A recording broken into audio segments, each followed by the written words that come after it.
All right, we are back with another installment of accepting the challenges.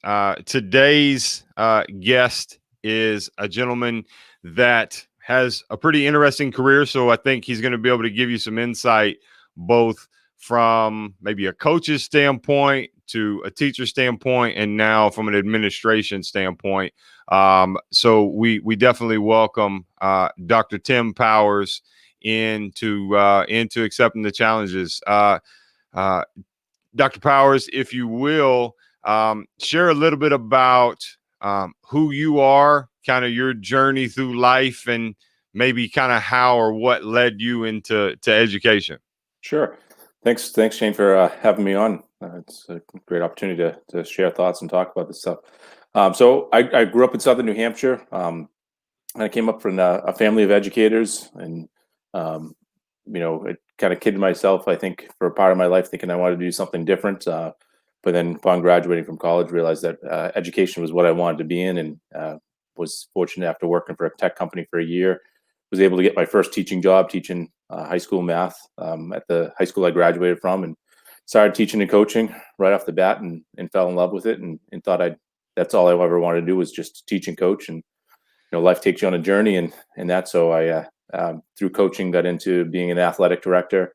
And at the second school that I was at, I was a part-time athletic director, part-time teacher. So did that for a few years, and then a full-time athletic director job opened up at Pinkerton Academy, where I am now, and I did that here for about 6 years, and then the dean of students position opened up, and did that for about a year and a half, and then the previous headmaster here left mid-year, and I was asked to fill in, and I jumped in, and loved the new challenge in that. So I've been doing that for a little over 2.5 years now, on that. So climbed the role, had some different chances, different opportunities to work with many different people in education, not only locally and but across the state and the region and that. So it's been a good journey so far. Lots of different challenges, but working with great people and that. So it's been fun and interesting. And being a parent now, having a child that's in the education system, it's a whole nother perspective of it all. When I was going through it, going through it as a student, and then working, and then now being a parent, seeing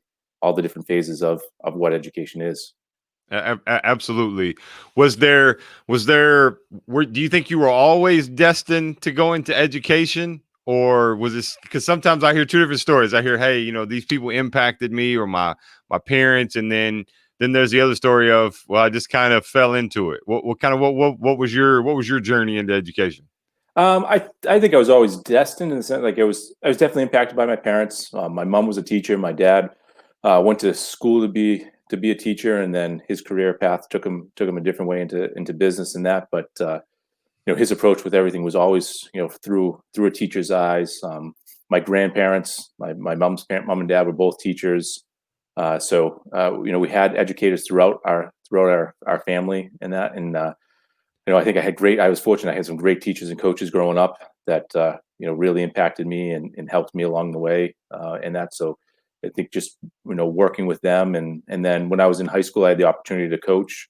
So coaching and working with younger kids at that point in time really let me know that's what I wanted to work and be in, and be involved with. And I'm the oldest of five, and all my other siblings, they're all in education, either college professors or high school teachers or administrators, or teaching yoga and things like that. So it's kind of become the family business that we're all spread across the country in that, but we're all involved in education. So Awesome. So you've just naturally had this desire to want to give back, because let's be honest. Teaching is a very thankless job sometimes. Being an educator, you're never gonna make everybody happy. You're always, you know, mom and dad always love their child and see things maybe a little bit different than you do. right. So that's really interesting. So what were there? Let me ask you this: what you mentioned, there were differences. You notice you have a different aspect or perception on education now that you have a child. What are some of those things that maybe you didn't realize before you had a kid in the education system, and now you have a child in the education system? What are some of those things that kind of stuck out to you or caused you to maybe step back and analyze yourself or analyze what you're teaching and what you're sharing? I think one of the big things is just the perception and how you receive things. Being in the different roles, it's always been, these are the things we do, and this is how we do it, and having a good understanding and of it and that. And my daughter is in a different district than I work in, and that. So, hearing from her standpoint of what it's like to go to school and what it's like to hear things from the teacher and what are the important pieces, and to see the communications in that. And it's nice to have a behind the scenes perspective of things, but it's also nice to hear it for the first time from a different, from a different person, a different group, and to look at it from a different lens and that. And I think that's helped me grow as an individual to really be able to realize, like, like when a parent says this, or a child says this here, like now I know now as a parent, like, okay, this is the perspective that they're looking at it. And I think it's helped me to become better in communicating and working and trying to meet, the different needs.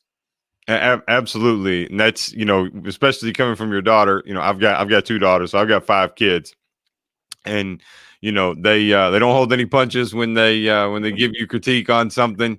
And I would guess that it's a pretty unbiased feedback that you're getting from her, because she's in a different district.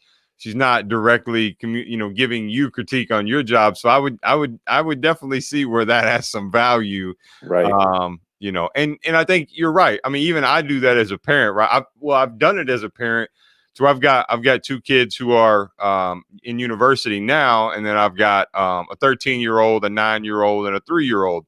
And there are things that I've taken from feedback as a dad from my oldest two, and I definitely do things differently, and I apply things differently to the younger ones. And that's just I'm sure the older ones look at it and say I'm showing favorites, or I'm not as hard, or I'm not as tough. But it's we're all learning in this thing called life. And Exactly.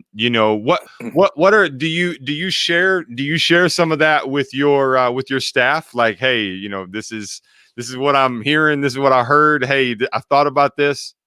Yeah, I do. Like this past week, we had all of our employees came back, so we had our full staff meeting and that, and then when I talk to them and that, I usually at some point reference, my daughter, my family, or something like that. Things that, like, I've heard from her or learned from her, feedback, just as a perspective of, this is what it's like for children or for others going through it at that point in time. Like, she's, with the setting we've been in, we've had to do a lot more videos and things like this. And yesterday I was on a webinar, and she watched it, and the first thing she said to me when I got home was, "Dad, you need to smile a lot more."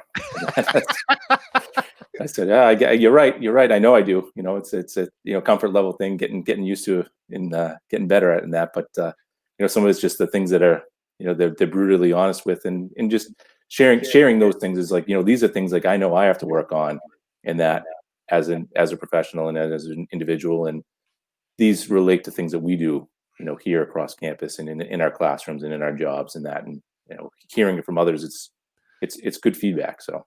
Absolutely. And while I don't know you, outside of the time we've been talking, you definitely have an energy and a tone about you to where ego isn't what's driving you in what you're doing. Because now, those of us that have daughters, we also know that you can be the roughest, toughest, meanest guy in the world. And, when your daughter snuggles up next to you and she tells you she loves you, and then she looks at you and says, "Hey, can I go get a brownie?" when you told her she couldn't have one, or whatever, right? We all know how that goes. So, Right. I guess share with me a little bit about where you work now, in regards to the school, maybe some of the core values, and kind of what you guys do there at Pinkerton Academy. Sure. So at Pinkerton, we're an independent school in southern New Hampshire. We serve grades 9 to 12, and we are like a town academy. So we have contracts with 6 towns that send their students to us. So for those 6 towns, we're essentially they're like public high school. So is an easy way to put it. But with those 6 towns, we have roughly about 3,300 students on our Wow. campus. So we're the largest high school in the state of New Hampshire. We're the largest independent school in New England. in that. So we're in one of the biggest ones throughout the country in that. So it's a good size as a campus. We have 18 buildings that the kids take classes in that. So it's very unique in that sense, and it gives them a good feel of what it's like to go on to college or to university or something else after that with the setting we have. Is that K through 12? No, just 9 through 12. 9 through 12. You have Just 3,300 high schoolers we do, on yes. campus there. Yeah. Holy cow. That is very much like a university. It is, and it's in between in passing time that's the time we can see the kids going from one building to the next, and that you see how many students are there, and that, and then one of the highlights, which unfortunately the situation we're in right now we won't get to this fall, is but our fall pep rally. You get 3,300 kids plus 300-400 adults in our field house, and the place is rocking, and the school spirit, and it's pretty cool. It's pretty Yeah. nice to see that. I have a he's actually one of my best friends. He's like a brother to me. He is a headmaster and principal, been a long time over in Australia.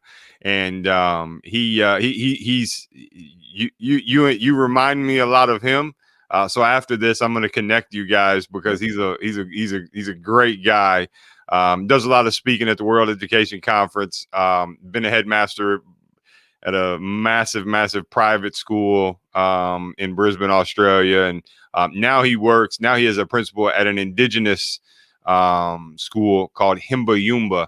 And, that they do a lot of the traditions. And that's what I like about a school when it comes to traditions, right? I went to a high school, Bowling Green High School in Bowling Green, Kentucky. I think when I was there, we had 800 or so students. We're the only city school surrounded by 3 or 4 county schools. But there was a lot of tradition. Your tradition is instilled from the time you're in kindergarten. Our mascot were the purples. So we were a purple. And I think those traditions they're important, right? And we talk about university. It's that set. You're like, one thing you don't get that I have seen in my time of traveling around the world is America is unique because high schools and education institutions have rivalries. And while it looks probably intimidating to some people who don't grow up in these things and see, there are actually benefits and things that come out of it from a competition standpoint, from a confidence standpoint, from these different things. So it sounds like you guys have some of that there at Pinkerton. We do. Tradition is one of our big things. I mean, we have, we've been around for over 200 years, and I mean, I've talked to alums that graduated, 30, 40, 50 plus years ago, and they talk about their senior corn roast, and that's something we still do every year. So there are things that they did as students decades ago that we're still doing. We have a chant. We bleed red and white every day and every night. And you can talk to anyone that's been to Pinkerton, like they know it, and that you start it and they can just chime right in with it. We have a great rival with our neighboring town, Londonderry. They, back in the 70s, used to come to Pinkerton before they created their own high school. So we've got a MAC plaque that's in the fall and play for a different trophy every season in that. But the MAC plaque in the fall weekend, it's great to get thousands of fans that come out to the games and cheer on the each school and that. So it's a lot of rivalries and traditions that are great to be a part of. Man, that's awesome. And it's co-ed. It's boys and girls. Correct. Yep. Awesome. Yep, boys awesome. and girls. So yeah. You guys. It sounds like you guys have a really strong alumni that you kind of lean on for support, and I would say probably not just financially, but also mentoring and things like that. So, man. Yep.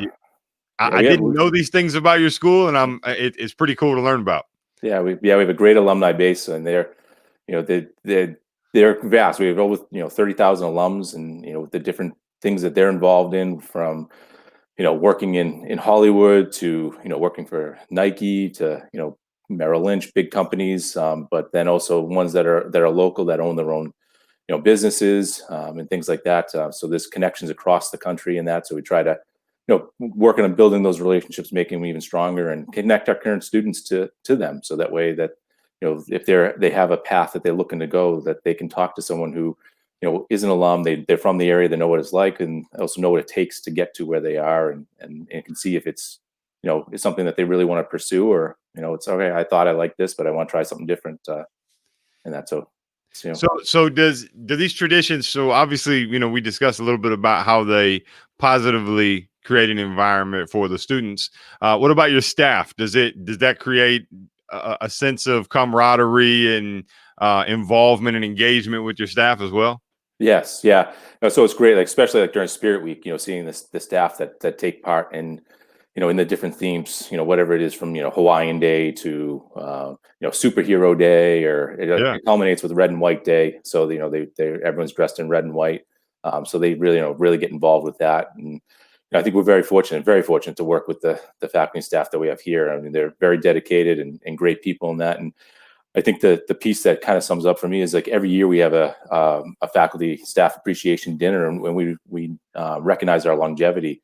And every year that I've been here, and I've been here for over a decade now, we have people that are recognized for 30, 35, 40, 45 years that they've been here. So, Wow. I think that says something about the school, that people, stay for that length of time. And Your turnover isn't normal compared to other schools or other institutions. Then right. Yeah, we get to, people stay here and that, that's man. That's yeah, man. So what do you like? What are some things then that you look for? Because obviously, you're essentially what we're discussing is your culture, right? So it's Mhm. your it's the culture at your school, both from a stat. Now you obviously don't get to choose the kids that come in; they come in, so you kind of have to mold them a little bit more. But you definitely get to choose the staff, Right. right? What are some things that you guys look for when you're look? Because I'm assuming you're not hiring a lot of teachers every year. So when you get to be a little bit more picky, which doesn't necessarily make it easier, right? Right. So you because we all know one bad apple can ruin the bunch. So what are some things that you look for as a leader, as an administrator, to make sure that it fits your culture?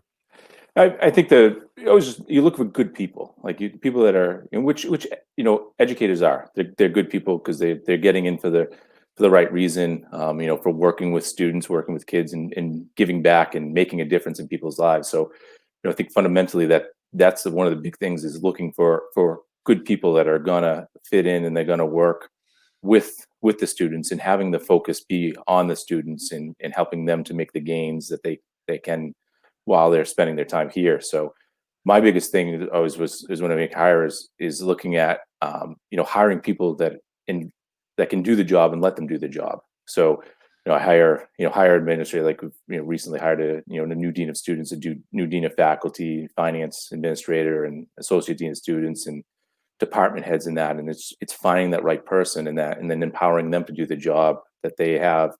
So we hired a new social studies department head, getting them, they're the right person there that's going to work within the department, and knowing that they're the first person that's going to screen and look to bring in new social studies teachers. So, making sure that we get the right person there that's going to look and find someone that, the people that have the personality that can fit within the department, be a good person. They're gonna buy into everything that we're doing as far as, the education and best practices, and that piece there. And know that, teaching, coaching, things like that, like, a good teacher can teach, like they're going to make that connection with the kids. They're going to teach them the course that they need to teach, and whatever the curriculum is, and that. So you get a good one, like they're going to make the difference in the lives of the students in that, and they understand that building those connections and the rapport with the students is where it starts.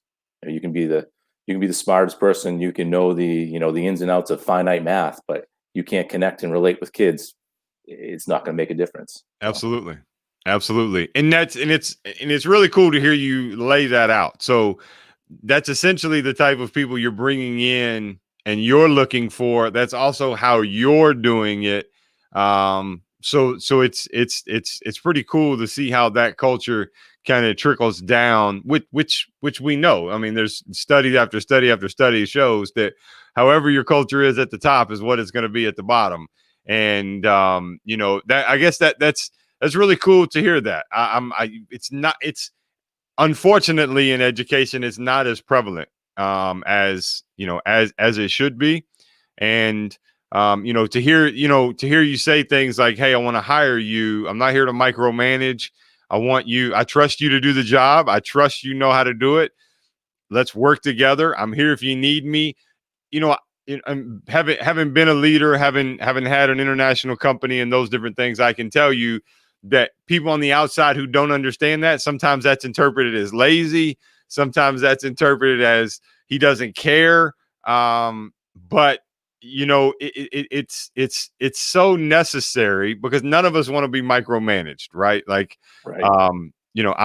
I'm married, right? When I go to do a work, the last thing I want is my wife standing over me telling me, well, you should have done it this way, or if you did it this, it's not going to work. We're Right. not like I'm probably going to just say, here, if you'd like to do it, go ahead and do it, because I'm not going to do it right now, right? Exactly. Yep. Yeah. So okay, so in your time, let's go back a little bit to in your time as an educator. What is something? Actually, let's do this.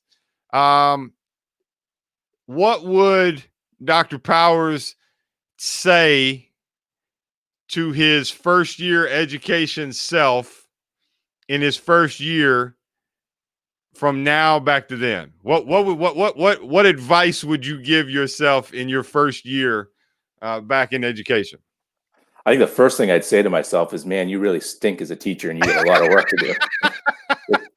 I think I look back at that first year and it's like, wow, like, I learned and grown and so much from that. And I think that's an important piece of being an educator, is continuing to learn and grow and that. And I think just share with yourself like that. You're going to make mistakes. You're not going to be perfect in the classroom. You can strive for perfection, but just make progress every day. Just get better every day at what it is you're doing, and really focus on those relationships with the students. Because I taught high school math, and every kid that walks into a math class loves math.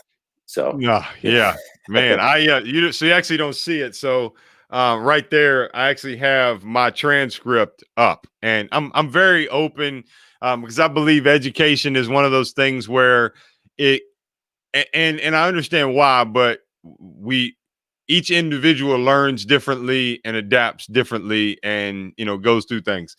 And it's funny because I don't think, I'm pretty certain. So algebra 2 is the highest math class that I took. I took it my senior year. I got a 63, a 62. Yeah, I got a 63 and actually that's not true. Yeah, I got a 63 and a 62. And for me, it wasn't that I wasn't smart. I went on and was doing the books for a multi-million-dollar company and, putting together board reports and all these different things. It wasn't that I was incapable. I just didn't care. You're telling me something that, you're telling me that I have a calculator here, but you can't use a calculator. But it's 2020, and I have an app that I can pull my camera out and I can hold it over the math problem now, and it actually breaks it all down for me and shows it me. And I don't know if I was just ahead of my time or I just did. It just never made sense, because if you can't rationally give me an honest answer why I can't use this calculator during the test, what is the purpose of having the calculator, right? right. And so I can understand that. Math, I couldn't even. Oh, I can. Yeah. How? So okay. I'm actually going to put you on the spot here. Sure. Being a math teacher, there's going to be some math teachers that are going to listen to this. What are some things you did to connect and get that engagement out of some of these students that were hard to reach as a math teacher? I always told them, I start off by saying, in math, all we're going to do this year in math is we're going to add and we're going to think. And that's it. That's all we're going to do. And they always scratch it. We're going to subtract. I said, yes, subtraction is just adding a negative. I said, it's still adding.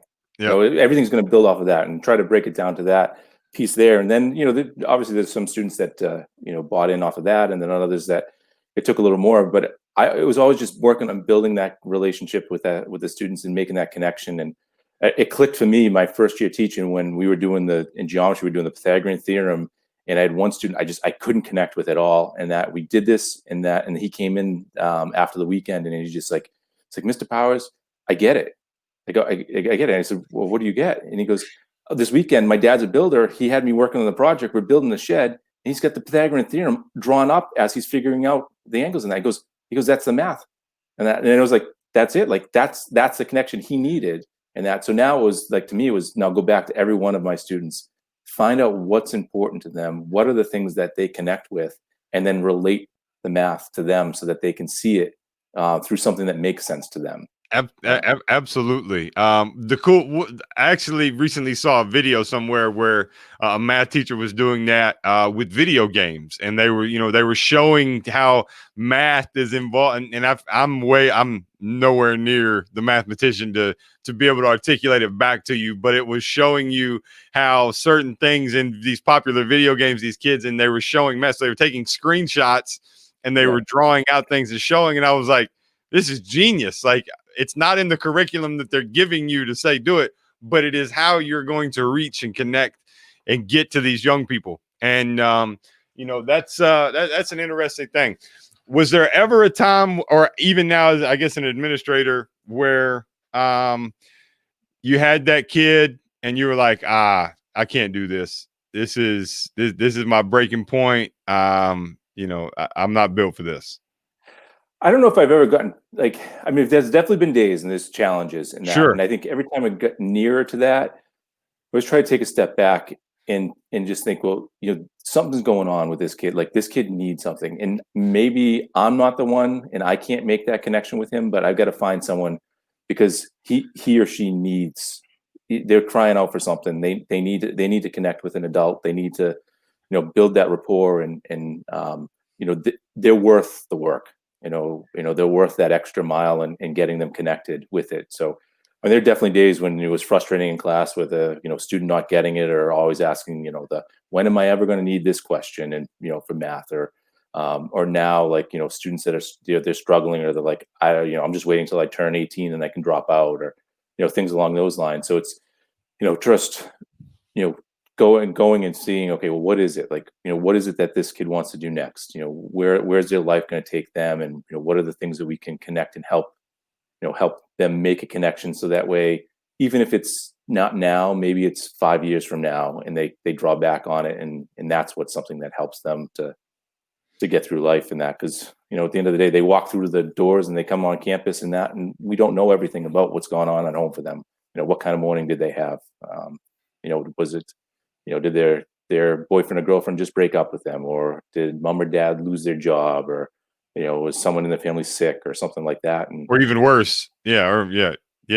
I mean, are they homeless now? Like, we have, Yeah.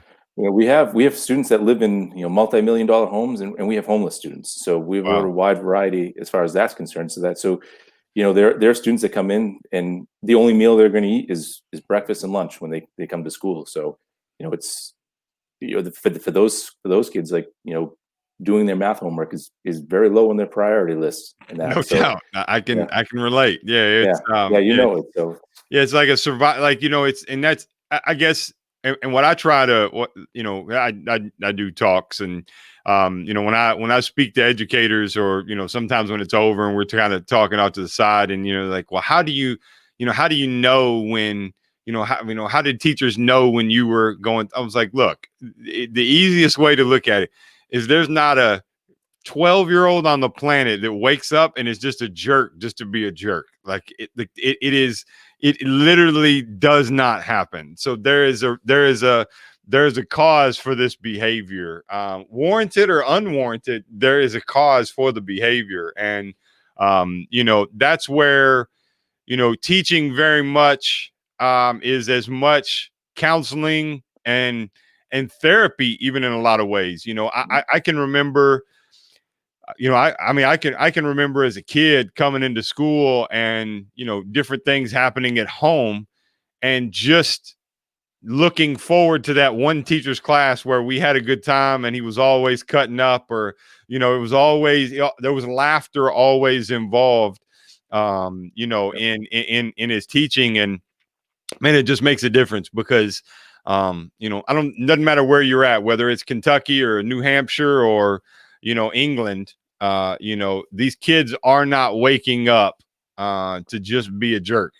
right, there's something going on in their lives that's causing that. And I think the same is true for us as adults. Like, if Absolutely. we don't wake up in the morning and say, oh, you know what, I'm going to be a jerk today, and that something triggers it. And sometimes it's self-reflecting to see why we're why were we show it with someone, or what's going on that caused us? And it's realizing the same thing. Like, kids are going through it too. Like, they aren't waking up to be a jerk. That something's caused them to be in that mood, or something's going on, and we gotta try to work with them to you know give them that safe spot, or make that connection that they have time where they can forget about some of the other stuff, and just be a kid, or just be in a class, and enjoy it.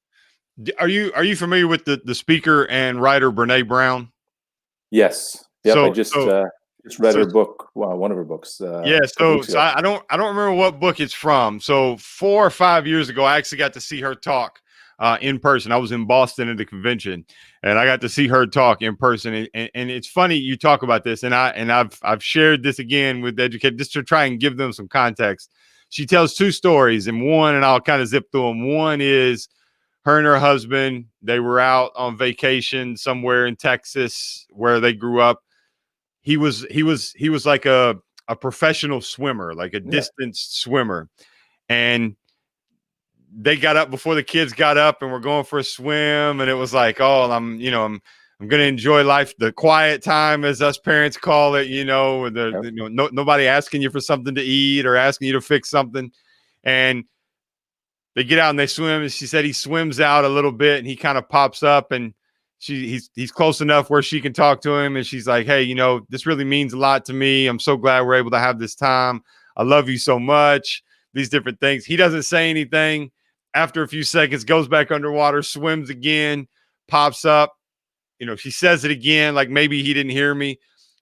Doesn't say anything. After the third or fourth time, in her head, she's like, our marriage is over. Like he won't engage with me, in this short instance Right. of, Right.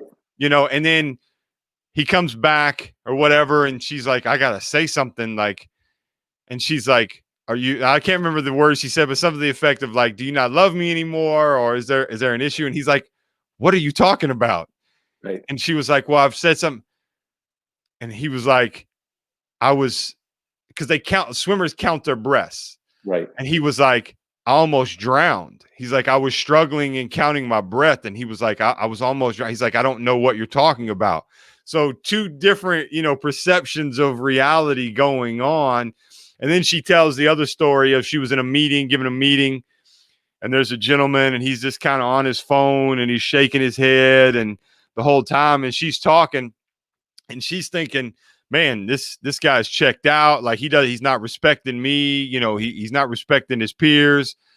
She walks out of the meeting and they're going two different ways. She's like, wait a second. So she walks up and she was like, what's the deal? Like, do we need to sit down and have a chat? Like, what, is something going on? Like, why are you disrespecting me? And he's like, I'm so sorry. He's like, today's the first day I left my kids at home by themselves. My wife's working, I'm working. I told them not to bother me in case of an emergency. They're blowing me up, telling me what everybody, I'm so sorry. And again, she was like, I feel like, crap because I didn't understand. And I think we do that a lot. Empathy for understanding others, even in today's society and what we're dealing with, and a lot of, it's a prevalent thing, right? The conversation of racial inequality and injustices going on, and Right. really those things come back to having an empathy. If you want to understand where somebody's coming from, and I believe it is a key component to being a top quality leader for sure.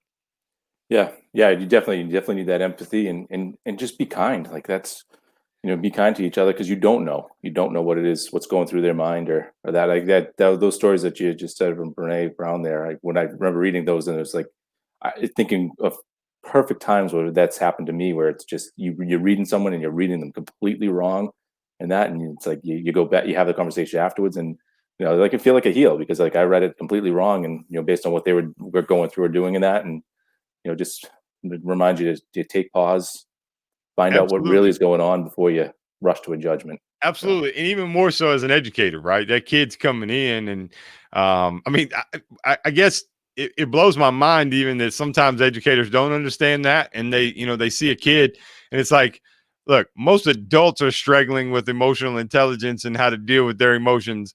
If you're expecting this 14-year-old kid who's going through puberty and dealing with whatever he's doing at home, if you expect him to do that, like you're. I appreciate the respect, but the expectation is way off base. Right, right. Yeah, there's a lot going on. A lot of learning and growing to do. Absolutely. What are some lessons you've learned in the classroom that you were able to carry over into coaching? I think for one of my first years teaching, and that my department head told me, like coaching's teaching, teaching's coaching. Like if you can coach and you can coach well, then you can teach and teach well. Like you need to take there were things I was doing well coaching that I wasn't doing well teaching, and she told me, bring that to the classroom. And a lot of it really revolved back to that building relationships and rapport with the students, and the being prepared and going through everything with them in different angles, and seeing it from different perspectives, so that way they could understand it, that it wasn't just this is the only way you do it, and you have to do it this way, and that's it kind of thing. It's you show it to them. You can show it to them 10 ways, and that it may not work, but that 11th way is going to be the one that clicks. Like, don't give up. Keep working with them, and that. So, and it's the same. Coaching wise, the same thing. Like you don't give up on the kid. You keep working with them. You keep showing them different ways and different things like that, and eventually, it clicks. Absolutely, and that's it's why some people like Coke and some people like Sprite. So everybody has the beauty of humans is we all are different. And but we're all the same, but we're all different. Let me give you a scenario. You walk into a classroom, it's your first day at a new school. You walk in, you've got 30 students sitting in the classroom. How do you connect with them? Right off the bat, I mean, share some kind of personal story, like, share a little bit about myself. And, I'm not one, I'm not very closed, like close to the vest and that, but I think you open up and you share something personal about them, and you talk about how excited you are to be with them for the year and the journey. And, first thing, like get to know their names, and, commit their name to memory. Cause to me, that's, if you call every student and, every person by their name, like that's a big and important piece. So, it's open up to them, find out their name, find out something about them, what a dislike, about the class or expectation. And, then eventually talk to, about what it is that we're, going to be working on and going on for the year. But like that, it's that social emotional piece right off the bat first. Like you gotta build that and start that before you dive into the curriculum.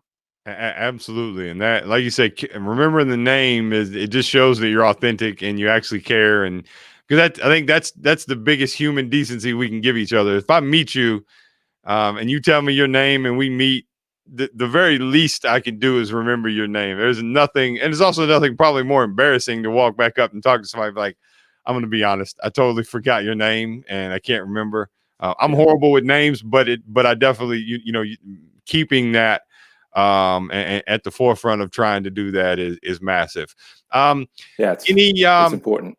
Any tips that you've learned? Because so you guys at Pinkerton, you guys are distance learning as a full, or is it given the option like some districts? So we're hybrid. So we've got hybrid, or families could have chosen to be in remote to start the year.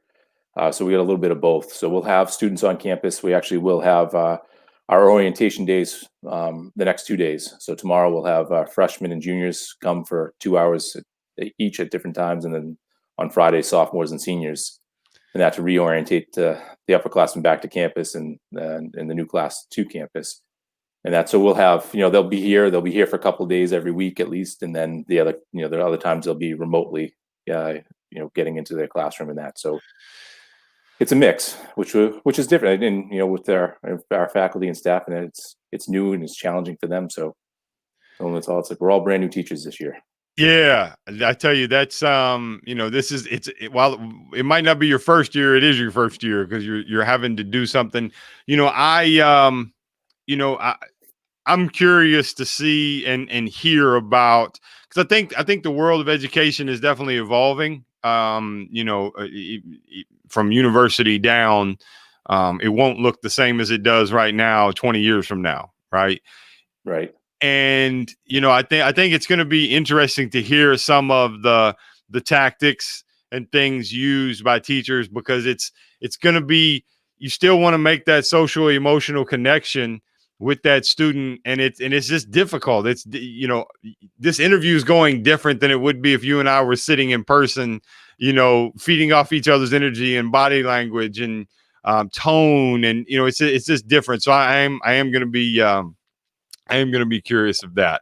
Yeah, um so I normally wrap up with two personal questions that are random, and we sure. kind of just to kind of give some insight into you, but also share some things with other teachers that might be helpful. Lastly, before we get there, is there anything that you can think of that you would like to share about education, or uh, something good, something bad that you've learned that helped you, or whatever, to the audience that's listening?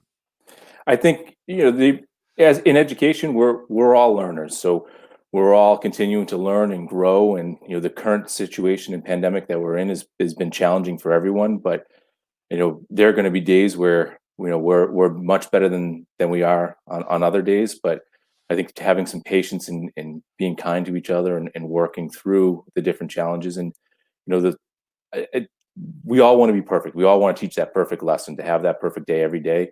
We got to realize it's not going to happen. It's not going to happen every day, and that's okay. Like, it's okay not to be perfect. It's how do we react, and what do we do next to get better? And just like the same expectation is, our students aren't going to get hundreds on every test and every assessment. So what do we do to help them get better the next time around? And that it's going to be the same thing for us. Is just, we got to keep trying to work and keep trying to get better. And and there's so much sorrow and bad that's happened because of the pandemic. But one thing with education, one silver lining, is it's changing, and we're changing now that we wouldn't have changed for another 5-10 years or Yep. more. And that's a good thing. There's a lot of good changes that are occurring, and I think it's going to make us stronger as an educational system, for our students in the future. Well, and I think too.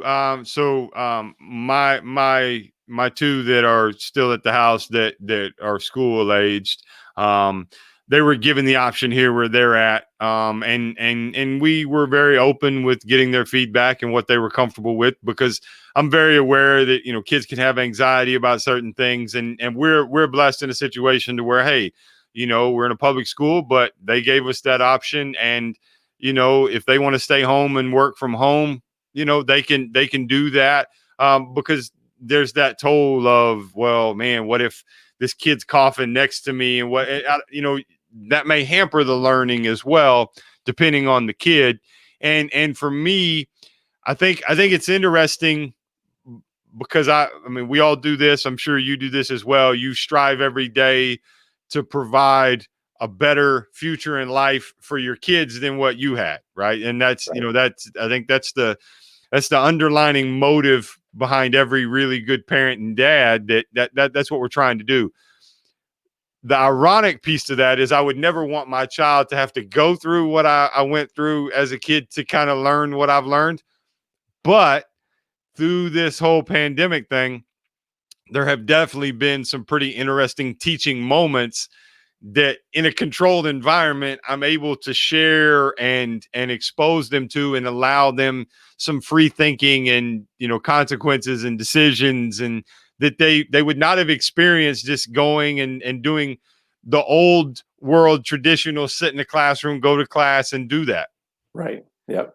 And No, it's it definitely is giving those opportunities. And I think you hit it right on the note. Like, if from your background to what you grew up and went through, well, you definitely don't want your children to go through that, but you learned so much, and you are who you are because of that. So it's that balance of, how do you allow them the opportunities without having to live through that, but to get that experience and to be able to grow and become like you are, without I having to live through.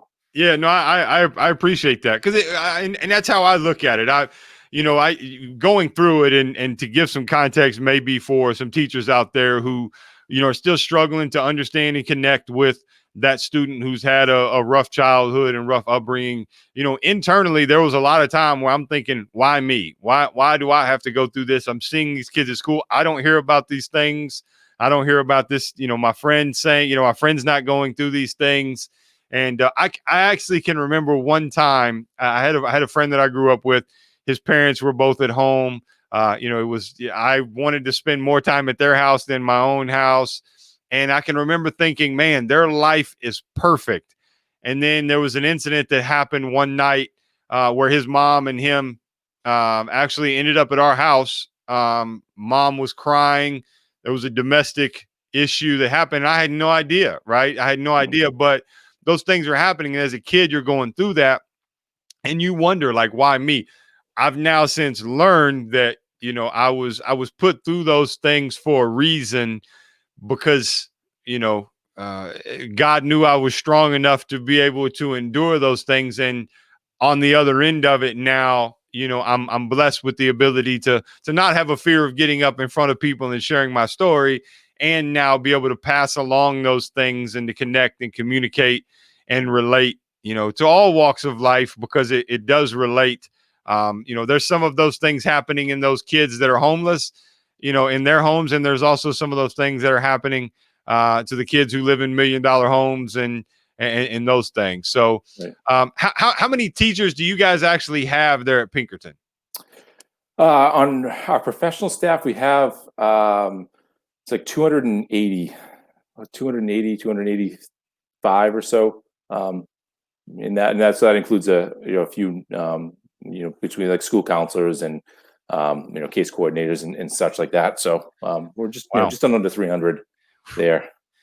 Man, your day is unique. I can I wouldn't suspect that there's any day that gets boring or not something having to repeat the same day over and over again. Right. No, there's definitely no Groundhog Days. It's a new day and new adventures, and there's always something going on. And when you get free time, and a lot of times when the school's in session, that is just being able to walk around the different buildings and see the kids and the teachers in action, and just marvel at what's going on in the classroom and what it is that they're doing. It's a great refreshing break to refocus.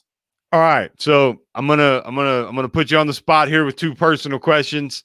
One is the first question has a part A and part B. So part A is what's your favorite sport? Football. So who's the professional team you root for? The New England Patriots. Oh, oh man. I grew up when I grew up in the New England Patriots. We had to go visit my grandparents on Sundays because they were blacked out.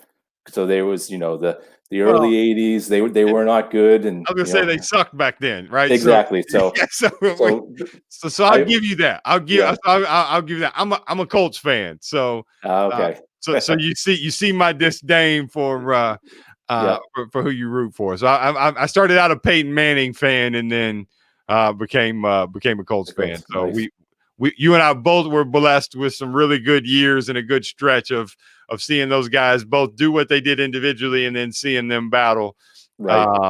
battle as competitors. So, Yeah. so the last question before we go, as an educator, I realize that you guys sometimes you have to cover for somebody else. You have to miss your planning period. You have to miss your lunch. Something happens. All these different things. What is your go-to snack that you keep in the office? Go-to snack. I have usually like a bag of almonds or Okay. cashews or something like that. So just to Go the grab healthy route. Okay. exactly. Yeah, try to go the healthy route and that. So just Okay. All right. Well, quick handful and yeah. that's it. That's good. I've had stuff all across the board. I've had everything from cold pizza to Slim Jims to Swiss cake rolls to all kinds of Nice. stuff. So, listen, Dr. Powers, massively appreciate you coming on and sharing your journey, with me, but also with the audience. I think there's some really big takeaways that I think a lot of people are going to get from this, especially you as a leader in education, is how much you empower your people, how much the culture matters in what you do, and really, the respect I think that you have, and it comes out. It comes out in how you say things. So the respect you have for both the students and your staff is massive. And I think there's no doubt anybody watching this won't agree that the world of education needs a lot more people like you. So thank you for waking up every day and literally embodying, what we are here is accepting the challenges. And I definitely appreciate your time.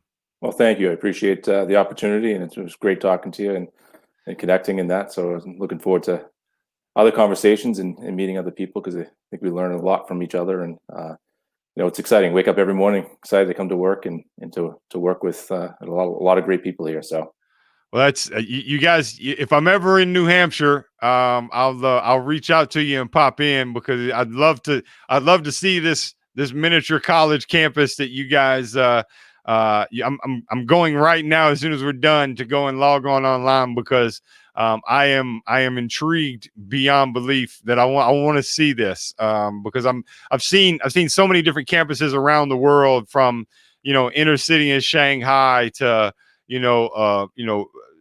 very financially well-off private schools in Australia and New Zealand and different things. And I'm just it amazes me to see such stark differences in so many different things and how they do things. So massive thanks again to you. Wishing you and your staff and your students a great start to the new year. I know it's different, but it sounds like they've got some great leadership in place to help guide these uncharted waters, if you will. And I'm a purple and gold guy who is my alma mater, but we'll end it. You guys are red and white. Is red that and right? white, All right. yes. So we'll end it with go red and white, and you guys have a great school year. Thank you, appreciate it. All right. Thank you, sir. Thank you.